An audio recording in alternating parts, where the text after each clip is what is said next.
ఆంధ్రప్రదేశ్ ముఖ్యమంత్రిగా వైఎస్ మొదటిసారి బాధ్యతలు చేపట్టినప్పుడు టీడీపీ నేత పరిటాల రవీంద్ర హత్యకు గురయ్యారు. జగన్ అధికార పగ్గాలు చేపట్టడానికి ముందు ఆయన బాబాయ్ వైఎస్ వివేక హతమయ్యారు.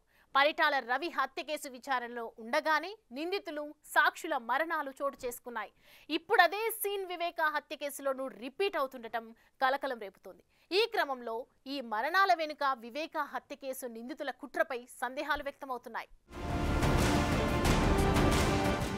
తెలుగుదేశం పార్టీలో కీలక నాయకుడిగా ఎదిగిన మాజీ మంత్రి పరిటాల రవీంద్ర పెనుగొండ ఎమ్మెల్యేగా ఉంటూ 2005 జనవరి 24న హత్యకు గురయ్యారు. అప్పట్లో ఆ హత్య రాష్ట్ర వ్యాప్తంగా కలకలం రేపింది. ఆ హత్య కేసులో నిందితుడైన జూలకంటి శ్రీనివాసరెడ్డి ఎలియాస్ మొద్దు సీను 2008లో అనంతపురం జిల్లా జైల్లో హత్యకు గురయ్యాడు. మరో నిందితుడు పటోళ్ల గోవర్ధన్ రెడ్డి 2012లో హైదరాబాద్ జైల్లో హతమయ్యాడు. ఆ కేసుతో ప్రమేయమున్న తగరకుంట కొండారెడ్డిని కూడా హతమార్చారు. మొద్దు సీనుని చంపిన ఓంప్రకాష్ జైల్లోనే మరణించాడు. ఇక పరిటాల కేసులో ప్రధాన నిందితుడు మద్దల చెరువు సూరిని అతని అనుచరుడు భాను కిరణ్ 2011 జనవరి 4న హైదరాబాద్లో హత్య చేశాడు.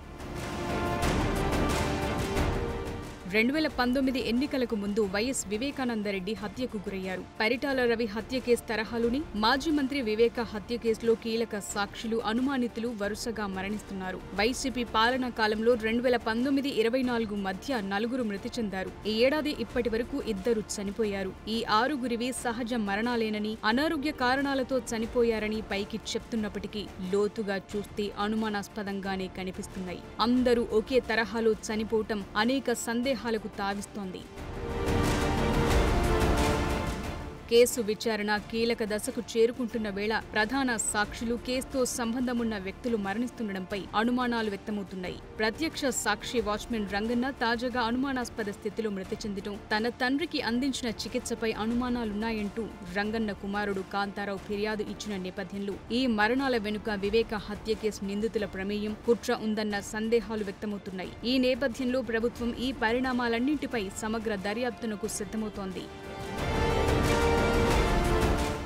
వివేకానందరెడ్డి అంత్యక్రియల్లో పాల్గొనేందుకు జగన్మోహన్ రెడ్డి ఆయన సతీమణి భారతిలను హైదరాబాద్ నుంచి రోడ్డు మార్గంలో పులివెందులకు తీసుకొచ్చిన వాహన డ్రైవర్ నారాయణ యాదవ్ 2019 డిసెంబర్లో మృతి చెందారు. అనారోగ్య కారణాలతో చనిపోయారంటూ అప్పట్లో ప్రచారం జరిగింది. రాష్ట్ర పోలీసుల ఆధ్వర్యంలోని సిట్ విచారణ వేగవంతమవుతున్న తరుణంలో ఆయన మరణించడం సందేహాస్పదంగా మారింది.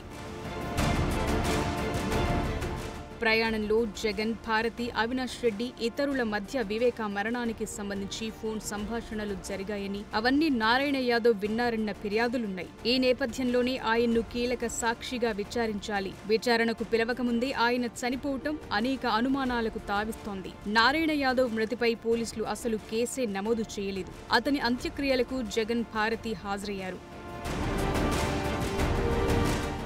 వివేక నివాసం వద్ద కాపలా ఉన్న వాచ్మెన్ బి రంగన్న ఆయన హత్యలో పాల్గొన్న వారిని ప్రత్యక్షంగా చూశారు. ఎర్రగంగిరెడ్డి, షేక్ దస్తగిరి, సునీల్ యాదవ్, ఉమాశంకర్ రెడ్డి ఈ హత్య చేసినట్లు ఆయన సిబిఐకి, మెజిస్ట్రేట్ ముందు వాంగ్మూలం ఇచ్చారు. ఆ తర్వాతే శివశంకర్ రెడ్డి, అవినాష్ రెడ్డి, భాస్కర్ రెడ్డి తదితర ముఖ్యుల ప్రమేయం బయటపడింది. వివేక హత్య గురించి ఎవరికైనా చెబితే నరికి చంపేస్తానంటూ ఎర్రగడ్డ గంగిరెడ్డి అప్పట్లో తనను బెదిరించారని కూడా రంగన్న వాంగ్మూలం ఇచ్చారు. వివేక హత్య కేసులో అత్యంత కీలక సాక్షి అయిన రంగన్న ఈ నెల 5న అనుమానాస్పద స్థితిలో మృతి చెందారు. ఆయన అస్వస్థతకు గురయ్యారంటూ తొలుత పులివెందుల ఆసుపత్రికి తీసుకెళ్లారు. అక్కడి నుంచి కడప రిమ్స్ కు తరలించగా చికిత్స పొందుతూ చనిపోయారు. అయితే రిమ్స్ లో జరిగిన చికిత్సపై తమకు అనుమానాలున్నాయని రంగన్న భార్య, కుమారుడు కాంతారావు ఆరోపించారు. పోలీసులు కూడా ఇది అనుమానాస్పద మృతేనని తేల్చి దర్యాప్తు చేస్తున్నారు. వివేక హత్య కేసు ప్రధాన సాక్షుల్లో ఒకరైన కల్లూరు గంగాధర్ రెడ్డి 2022 జూన్లో మృతి చెందారు. ఆయన అనారోగ్యంతో మృతి చెందారంటూ అప్పట్లో ప్రచారం చేశారు. అయితే ఆ మరణము అనేక సందేహాలకు తావిచ్చింది. వివేక హత్య కేసు దర్యాప్తు కోసం సిబిఐ బృందాలు పులివెందులలోని జగన్ క్యాంపు కార్యాలయం, వివేకానందరెడ్డి, వైఎస్ అవినాష్ రెడ్డి ఇళ్లు, ఈసీ గంగిరెడ్డి ఆసుపత్రి పరిసరాల్లో కొలతలు, గూగుల్ కోఆర్డినేట్స్ తీసుకున్నాయి. అది జరిగిన వెంటనే ఈ కేసులో కీలక వాంగ్మూలమిచ్చిన గంగాధర్ రెడ్డి అనుమానాస్పద స్థితిలో మరణించారు. ఇదే కేసులో అనుమానితుడైన కటికరెడ్డి శ్రీనివాసులరెడ్డి 2019 సెప్టెంబర్లో అనుమానాస్పద స్థితిలో మృతి చెందారు. విషగుళికలు సేవించి ఆయన ఆత్మహత్య చేసుకున్నారని ప్రచారం జరిగింది. శ్రీనివాసులరెడ్డి వివేక హత్య కేసులో అనుమానితుడు. ఈ హత్య కుట్ర సంబంధిత వివరాలు అతనికి, అతని బావ పరమేశ్వర్ రెడ్డికి ముందే తెలుసన్న అనుమానాలున్నాయి. వివేక హత్య కేసు కీలక సాక్షిలో డాక్టర్ వైఎస్ అభిషేక్ రెడ్డి ఒకరు.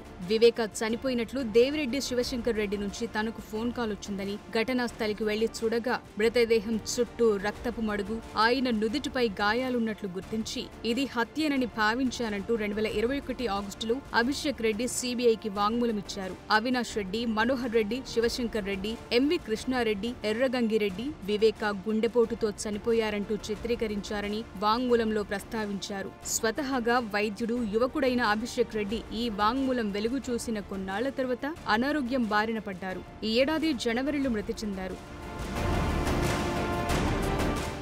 వైఎస్ భారతి తండ్రి, జగన్ మామ అయిన ఈసీ గంగిరెడ్డి 2020 అక్టోబర్లో అనారోగ్యంతో చనిపోయారు. వివేక హత్య కుట్ర గురించి ఆయనకు తెలుసనే ఫిర్యాదులున్నాయి. వివేక హత్యను కప్పిపుచ్చేందుకు ఈసీ గంగిరెడ్డి, ఆసుపత్రి సిబ్బంది ఆయన మృతదేహానికి కట్లు కట్టి బ్యాండేజీలు చుట్టారు. వివేక హత్య తరువాత నిందితులు గంగిరెడ్డి ఆసుపత్రికి వెళ్లి చేతులు శుభ్రం చేసుకున్నారనే ఫిర్యాదులున్నాయి.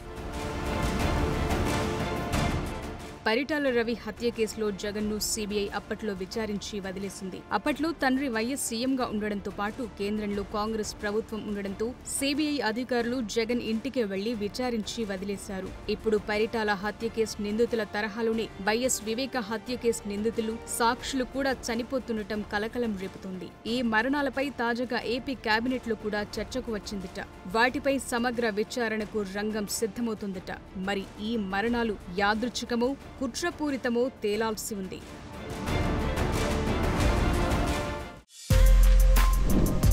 For more videos like this, subscribe Big TV channel.